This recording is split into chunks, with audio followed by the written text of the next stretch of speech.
अपने आस पड़ोस, अपने यार दोस्त, माता पिता, सगे संबंधी सबसे मेरी तड़प को कहता हूँ, लेकिन इस बात को कोई नहीं मानता है। तो गुरु महाराज, अब मैं किससे कहूँगी? निस्दिन हर बार सोच ये मोए सतावत, निस्दिन हर बार सोच ये मोए सतावत, गुरु से कैसे मिलूं जतन कोई बने नहीं आवत, गुरु से कैसे मिलूं जतन कोई बन नहीं आवत, बिन अंतर दीदार मोर मन शांति न लावे, बिन अंतर दीदार मोर मन शांति न लावे, जग के भोग विलास नहीं मोहे सुहावे, जग के भोग विलास नहीं मोहे सुहावे, छिन्न छिन्न घटत शरीर उमरे यूं ही बीती जावे, छिन्न छिन्न घटत शरीर उमरे यूं ही बीती जावे, कैसे पाऊं दीदार सोच यही मन में आवे, कैसे पाऊं दीदार सोच यही मन में आवे, बिन सतगुरु की मेहर बने नहीं कोई काजा, बिन सतगुरु की मेहर बने नहीं कोई काजा, सुनो पुकार पट घट खोल दिखाओ, सुनो पुकार पट घट खोल दिखाओ, दर्शन देकर आज ही की सपन मिटाओ, दर्शन देकर आज ही की सपन मिटाओ, दर्शन देकर आज ही की सपन मिटाओ, दर्शन देकर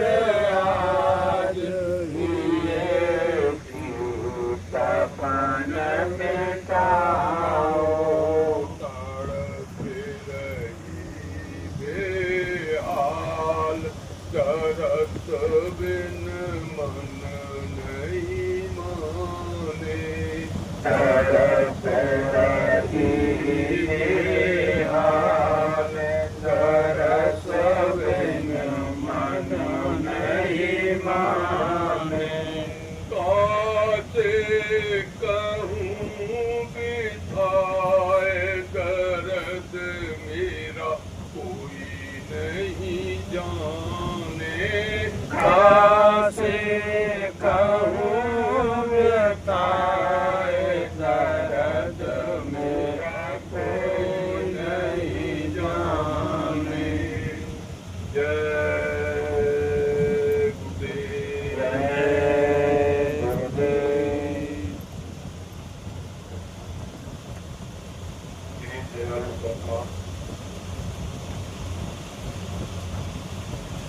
के मालिक सर्वाधार सर्वोदयम आपके चरणों में मेरा कोटिन कोटि आदरणीय बंधुओं, प्यारी बात संगत, आपके सबके चरणों में मेरा कोटिन कोटि नमन।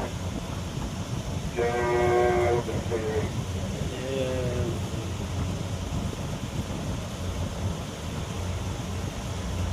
आज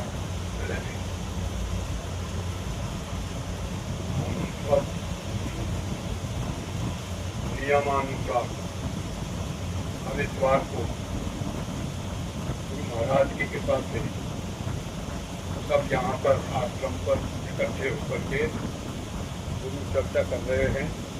तो उसी गुरु चर्चा के लिए आज हम सब यहाँ एकत्रित हुए हैं। गुरु की चर्चा कितनी ही करी जाए, जितनी करी जाए उतनी ही कम है। शास्त्रों में गुरु की महिमा इतनी है कि सारे पृथ्वी के समुद्रों की स्याही बनाई जाए और सभी वनों की लेखनी बनाई जाए लिखने के लिए, और पूरी धरती को कागज बनाया जाए और लिखने लगे, लेकिन गुरु की महिमा को नहीं। तो इनकी महिमा अपरंपार अपार, इनकी महिमा कहने सुनने से दूर। इनकी महिमा को तो वही जान सकता है जिसको ये जनाएंगे। जिसको ये नहीं जनाएंगे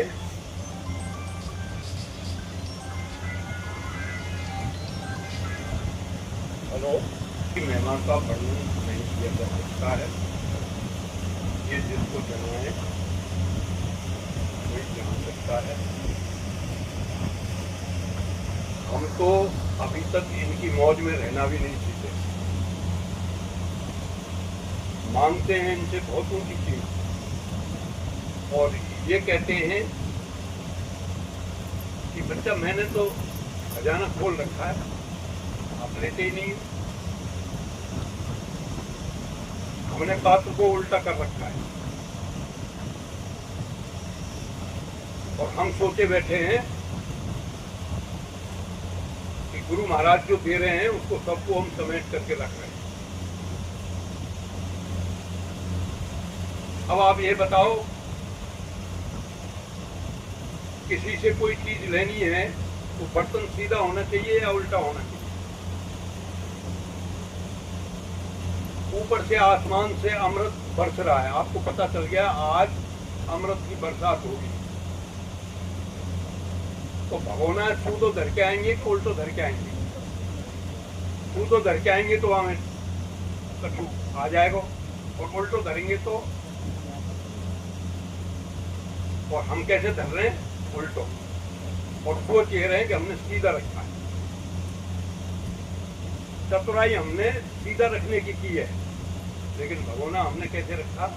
उल्टा। अगर हम गुरु महाराज के ये अरदास कर लें कि हे गुरु जी, हमने ना पतो जनी उल्टो धरो जाएगो कि सीधो धरो जाएगो, कि तुम्हारी भाषा में कौन सो उल्टो है कौन सो सीधो है, हमें तो अमृत चाहिए, हमें ना पतो, तो काम बन जाए। पर हम तो वहां अपनी चतुराई चला में मैंने धरो है सबसे पहले, मेरे यहाँ में ही पड़ेगो। हाँ, ये पड़ोस की तो रह गई, ये तो अभी तक आयु ना है, तू जल्दी कर, और जहां ये चतुराई हुई वहीं बर्तन कैसे हो गया, उल्टा हो, कुछ नहीं हुआ। तो जब तक हम इनकी मौज में जीना नहीं सीखेंगे, इनकी मौज क्या है? इनकी मौज है कि हमको जो ये मनुष्य का जन्म मिला है उस उद्देश्य को इन्होंने सबसे पहले समझाया।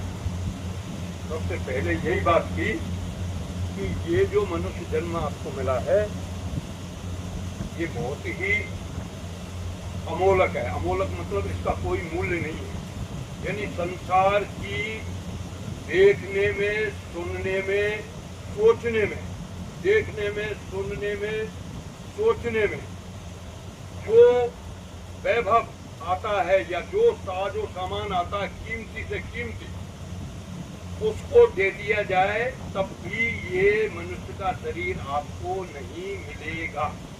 इसलिए ये शरीर अमोलक है और इसमें जो श्वासों की पूंजी दी गई है उनकी कीमत है, और उनकी कीमत यहाँ की कोई भी धन संपदा से आप उस श्वासों की पूंजी को प्राप्त नहीं कर सकते। तो ये बात गुरु महाराज ने हमें बताई, एक बार नहीं बताई, 1000 बार। यानी जब भी सत्संग शुरू होता तब इस बात से ही सत्संग को शुरू करते और हम इधर सुनते इधर निकाल देते हैं। हम मथुरा में जाते तो क्या कहते हैं, अरे बाबा तो सत्संग है, काटेंगे बाबा नहीं टूटेंगे, शरीर अमोलक है, सांसों की पूंजी मिली हुई है, चलो यह कहा सुने, कल को सुन लियो, मथुरा देखा मैं, फिल्मों को नहीं मिलेगा, मथुरा देख लेगा, मंदिर में देखा। उस एक शब्द को हम नहीं पकड़ पाए, एक शब्द को हम नहीं पकड़ पाए। फिर गुरु महाराज कहते कि ये जो मिला है ये तुम्हारी मर्जी से नहीं मिला है,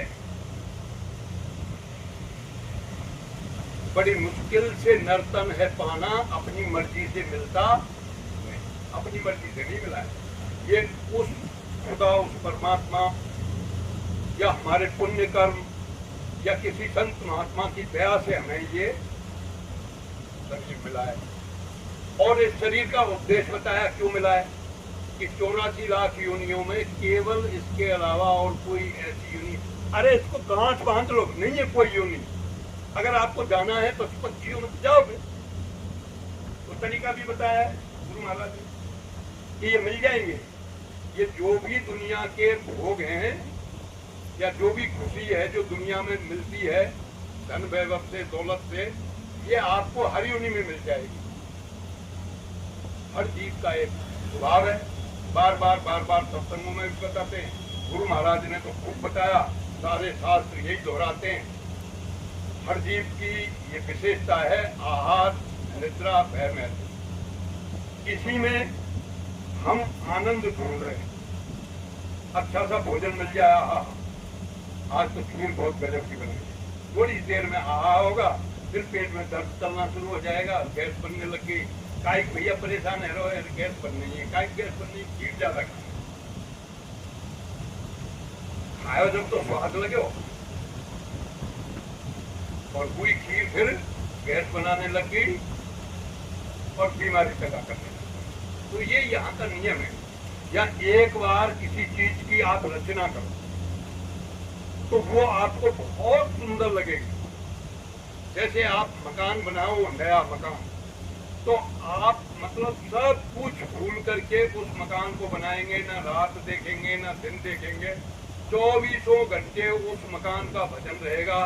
ईंट कहाँ से लानी है, ईंटों की कीमत बढ़नी जाए, अभी सीमेंट नहीं है, अभी गारा नहीं है, मतलब पूरे दिन भर उसी से बात करेंगे, मिस्त्री से बात करेंगे और बहुत सुंदर बनाए, सपने सजोएंगे। इस कमरे में मैं पूजा घर रखूंगा, इस कमरे में खाना बनाऊंगा, यहाँ सोया करूंगा, कितना सुंदर है, और सीमेंट कराऊंगा और इस पर पुट्टी कराऊंगा और पता नहीं क्या क्या, और तस्वीर लगाऊंगा, कितना सुंदर बनाया जब। और वही घर धीरे धीरे धीरे धीरे धीरे धीरे जैसे हमारे शरीर में बुढ़ापा आता है और खाज शुरू हो जाती है, खाज शुरू हो जाती है, जब चमड़ी कैसी हो जाती है, खाज शुरू, क्योंकि मेरे होती है, मैं इसलिए बता रहा हूँ, जब खाज शुरू हो जाती है तो चमड़ी पहले लाल होती है और लाल होने के बाद में फिर दाने से पड़ना शुरू हो जाते हैं और फिर सफेद होना शुरू हो जाती है और खुजाते खुजाते बदबू होना शुरू हो जाती है, या चेहरे पे दाग हो जाए तो वो अलग से दिखाई देता है। वैसे ही आजकल हर मकान में मैं देखता हूँ, जब बनाया जब तो बहुत सुंदर था, बड़ा मन लगता था, और अब सब मकानों में खाज लगने लगता है, बदरंग बनने लग गए। धीरे धीरे धीरे यहाँ की हर चीज की यही है, छाया पहले लंबी होती है और फिर धीरे धीरे धीरे धीरे घटना शुरू हो जाती है। ऐसे ही यहाँ का हर साजो सामान पहले बहुत अच्छा लगता है, शादी होती है, बैंड बाजे बजते हैं, नींद भी हराम कर देते हैं। और बेटा बार हो तो शादी के बाद में 24 घंटा ऐसे सोवे जैसे बाहर होते ही ना है, शादी के पीछे ये कहावत भी है। और वही शादी धीरे धीरे धीरे धीरे क्या होती जाती है, धीरे धीरे धीरे धीरे वो भाव वो आनंद खत्म होती है। और गुरु महाराज कहते हैं कि मेरे पास वो अमृत की बूंद है जिसको एक बार पी लो तो फिर आनंद ही आनंद है, सुख नाम की कोई चीज नहीं है। लेकिन ये कब मिलेगा, जब तुम मनुष्य योनि में आओगे तब, और किसी योनि में ये मिलने वाला नहीं है। और हम ये वायदा भी करके आए, ये भी बताते हैं सभी, गर्भ में वायदा करके आए, कहीं फिर भूल गए हम तो, याद तो किसी को नहीं है। याद होता, अगर गर्भ की तकलीफ याद होती या हमको पिछले जन्म की याद होती कि पिछले जन्म में हम बैल थे या गाय थी, तो बैलों की क्या हालत हो रही है अब आप देख नहीं रहे हो, कितने डंडे पड़ रहे हैं उनमें।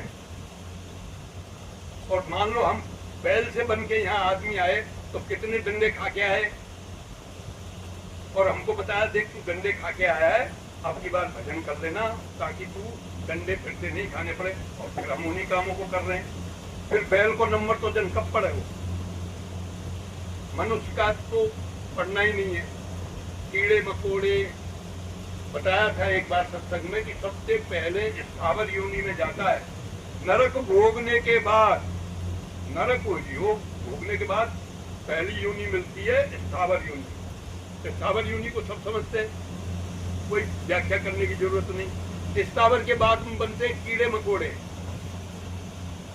आप सोचते होंगे कि इनके कोई दर्द नहीं होता, दर्द नहीं होता है इनके। आप किसी एक चींटी को या कीड़े को या चेटा को रोक के देखो, वो कितना कितना तेजी से मतलब जगह ढूंढता है बचने के लिए, आप देखना। अरे छोड़ो, कभी जुआ पड़ जाए, जुआ बाहर निकाल के हथेली पे रखियो और बाहर ने समझियो, फिर देखियो वो क्या हरकत कर रहे हैं, ये मारेगा मुझे। प्रैक्टिकल करके देखो, किसी चीज को महसूस करके देखो। हम महसूस नहीं करते, सुनते सुनते, और महसूस नहीं करते हैं तभी हमें कुछ मिलता है। महसूस करना है। और गुरु महाराज ने कहा कि तुम संत बनने की कोशिश करो। संत बनने की कोशिश तो कर लो, अरे उस रास्ते पे चलना तो शुरू कर दो। उसकी पहली सीढ़ी है ईमानदारी, उसकी पहली सीढ़ी ईमानदारी। और कलयुग में क्या सिखाते हैं अपनी संतान को कि बेटा ईमानदारी से काम करो तो तेरो गुजारो। अरे नहीं बताते हो क्या, बताओ। सारी पाठशालाओं में यही तो सिखाया जा रहा है अभी। सभी पाठशालाओं में, घर की पाठशाला, बाहर की पाठशाला, समाज की पाठशाला, यार दोस्तों की पाठशाला। शास्त्र क्या बताते हैं?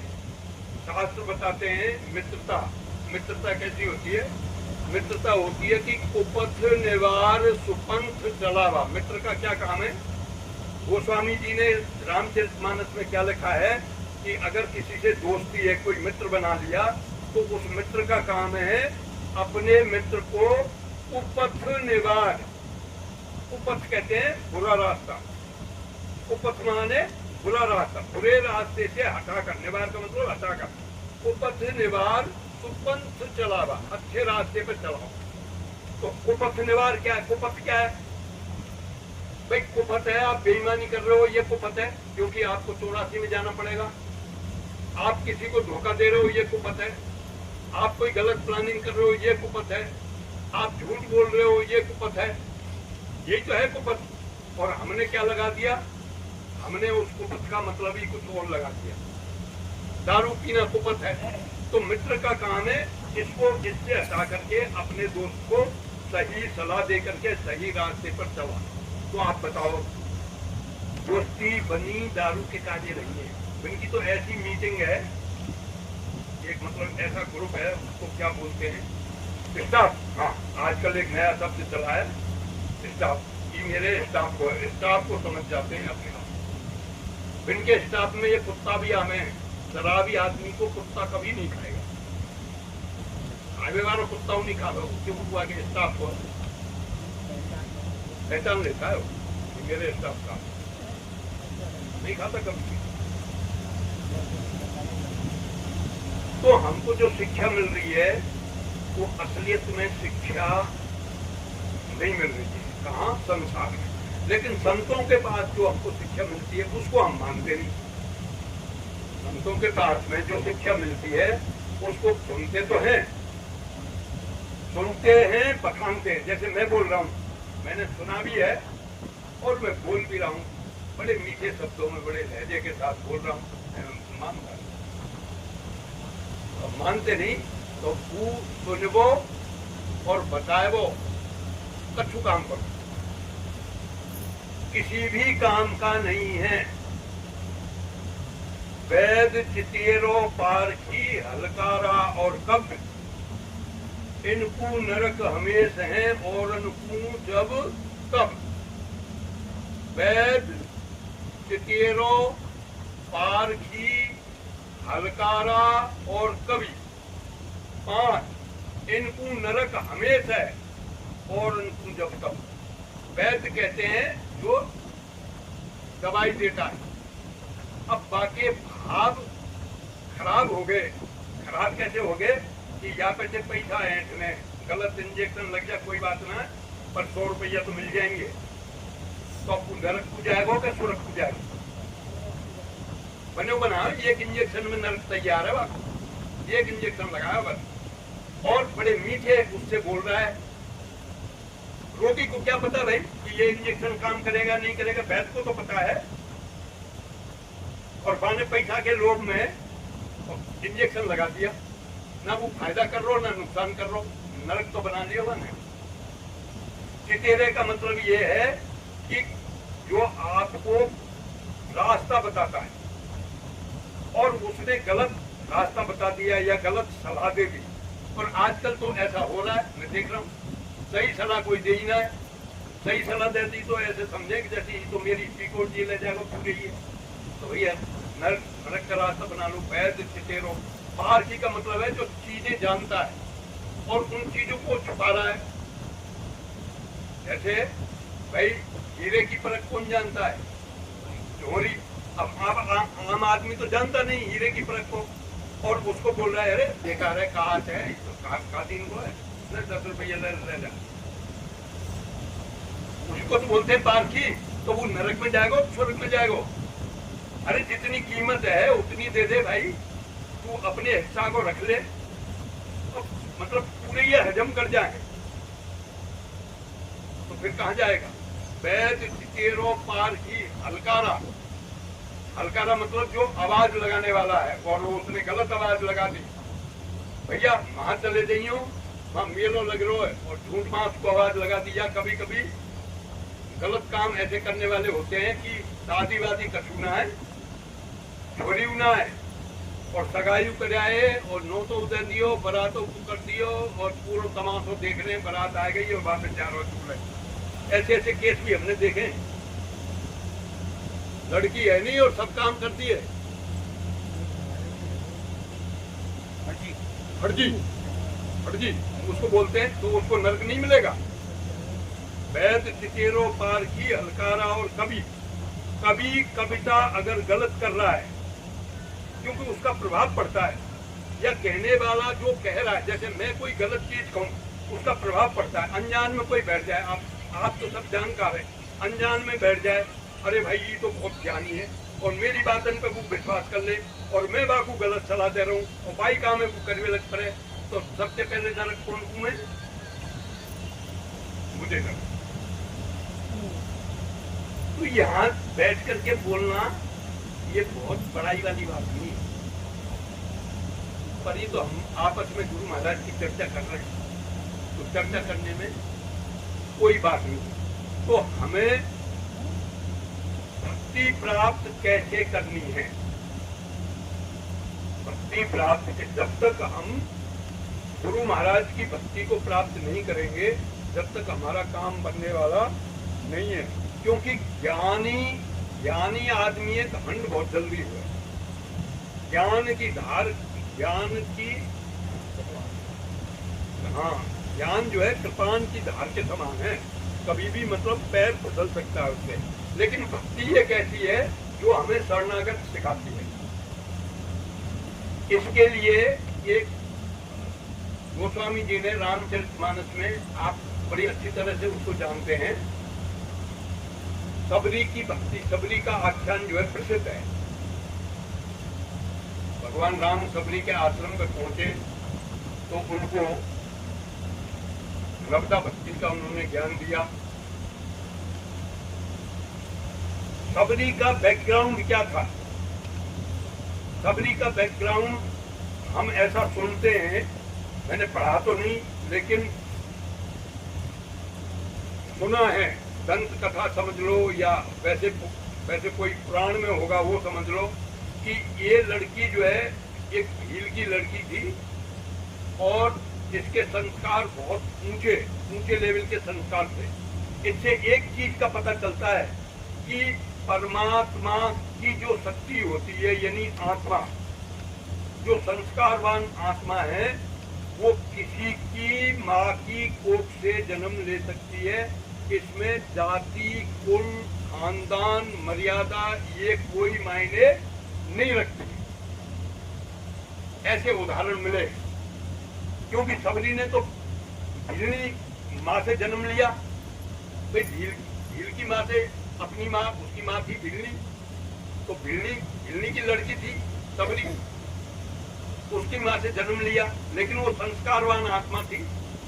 और जो संस्कारवान आत्मा होती है वो किसी समय पर खुद परमात्मा उसको ऐसी चोट मारता है कि वो अपने आप उस घर से उसको वैराग्य होता है।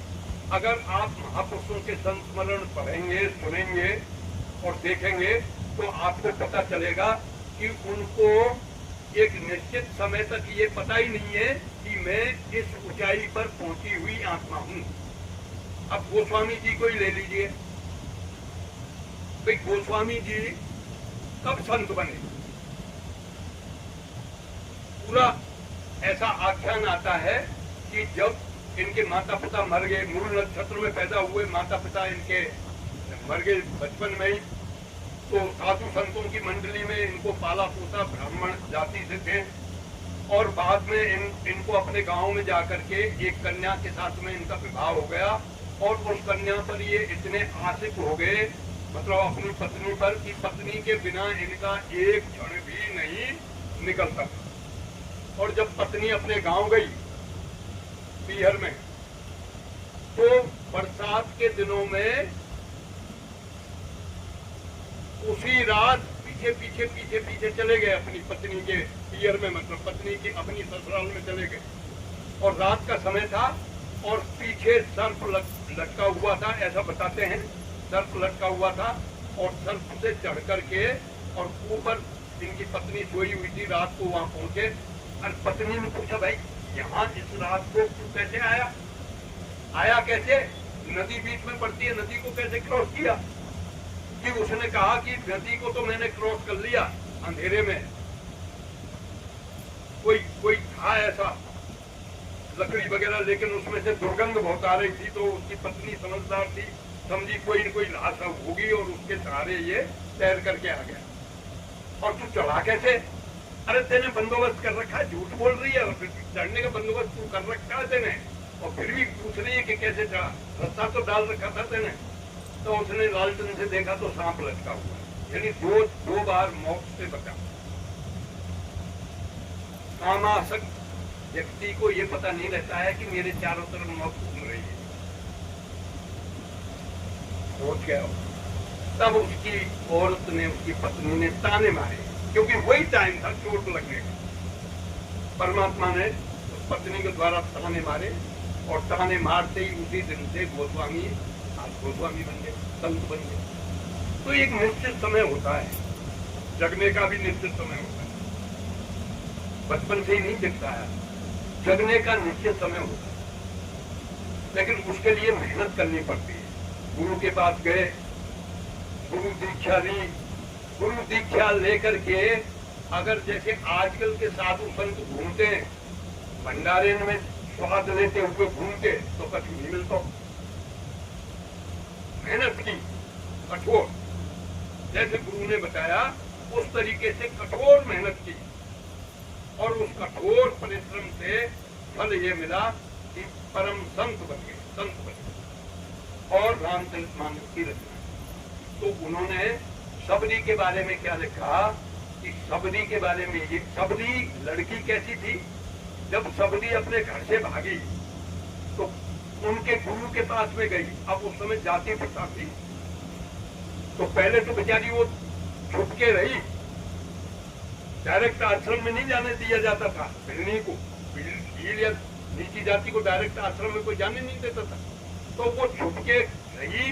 लेकिन रोज रास्ता को झाड़ना, अंधेरे में ही, अंधेरे में रोज सुबह उठना और रास्ता को बिल्कुल साफ करना। तो उसके जो शिष्य थे वो बोलते, भाई कौन है ऐसा आदमी जो रोज रास्ता जल्दी साफ कर दे। अब गुरु महाराज भी देख रहे हैं, भाई वो तो अंतर में सब कुछ उनको पता है, गुरु को अंतर में सब पता रहता है कि जीव को कब पकड़ना है। जब ढूंढा तो पास में एक लड़की रहती है, लड़की आई, सबने विद्रोह कर दिया, अरे साहब ये तो आदिवासी की लड़की है, ये आश्रम में कैसे रह सकती है, इसको तुम मंत्र कैसे दे सकते हैं। लेकिन मंत्र छोड़ दिया, तो बेटी तू ये काम करना, दीन बन के रहना, सबरी बन के रहना, तू सबरी बन के रहना। सबरी का मतलब है, समझ, सबरी का मतलब है गुरु का आशिक बनना। सबरी का मतलब क्या है, गुरु का आशिक बनना। गुरु का आशिक कौन बनता है, गुरु का आशिक वो बनता है जिसके अंदर कोई अभिमान नाम की चीज नहीं होती है, जो मान नहीं चाहता है, वो बनता है गुरु का आशिक। जिसमें लोभ नहीं होता है वो बनता है गुरु का आशिक। जिसमें क्रोध नहीं होता है, जो गुरु के शिष्यों से, संगत से बेहद प्यार करता है, 24 घंटा गुरु की बातों का ही सुमरन करता रहता है, जो नियम बताया है उस नियम पे अटल रहता है, दृढ़ रहता है, वो होता है गुरु का आशिक। तो सबरी गुरु का आशिक थी। तो जब तक हम अपने मन को सबरी नहीं बताएंगे, जब तक हम अपने मन को सबरी नहीं बनाएंगे, तो बताइए गुरु महाराज हमें भक्ति का दान कैसे देंगे। भाई सबरी को भक्ति का दान कब मिला, जब वो सबरी बिल्ली सबरी बन गई, गुरु के बातों पर विश्वास हो गया, गुरु की आशिक बन गई। और गुरु महाराज ने बताया कि एक दिन तेरी कुटिया में भगवान आएंगे। इस बात को पूरी तरीके से गांठ बांध लिया कि एक दिन कुटिया में भगवान आएंगे। तो रोज झाड़ना, रोज बिछोना करना, और जो फल फूल कंद मूल जो लाती थी, वो देखो उसको ये भी नहीं है कि मैं भिल्ली हूं, और उनको पहले मुंह में दे करके चेक करती, ई मीठो है, ई मेरे भगवान के काटे, और मीठो तो झूठो है वो भाई, वो सुना है।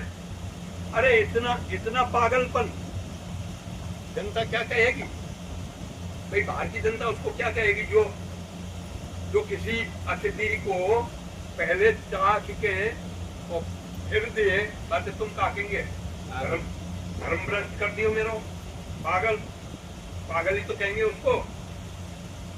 और जो जो चतुर हैं, जो मतलब जो अच्छे अच्छे मतलब धर्म पर चलने वाले बोले तो पागल है, जाके घर खाना मत फेंकियो, मिलनी है।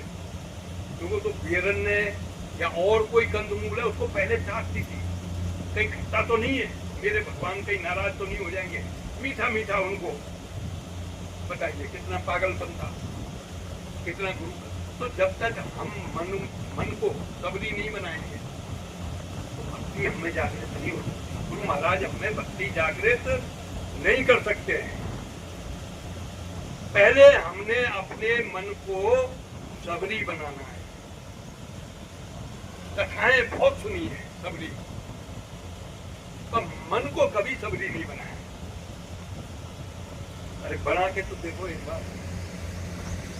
अरे नहीं बनाते हो तो सुन करके चिंतन तो करो, चिंतन ही करने लग जाओ कि भाई सबरी कैसे बनूं, सबरी कैसे बनूं, ऐसा चिंतन ही कर लो। या जन्म में नहीं बनेंगे तो अगले जन्म में। ऐसा बताते हैं कि परमात्मा के नाम का बीज कभी भी नष्ट नहीं होता है। भक्ति का बीज या परमात्मा की कथा का बीज संस्कार के रूप में अगले जन्म में भी समक्ष चलता है। ये प्रमाण बताया गीता में कृष्ण भगवान ने अर्जुन को कि अगर भक्ति का बीज एक बार पड़ गया, भक्ति जागृत नहीं हुई अभी तक, लेकिन वो बीज कभी नष्ट नहीं होगा, एक ना एक दिन वो जागृत होगा। तभी तो गुरु महाराज कहते हैं कि मेरा जीव एक भी यहाँ रहेगा तब तक मैं यहाँ रहूंगा, क्योंकि भक्ति का बीज डाल दिया है।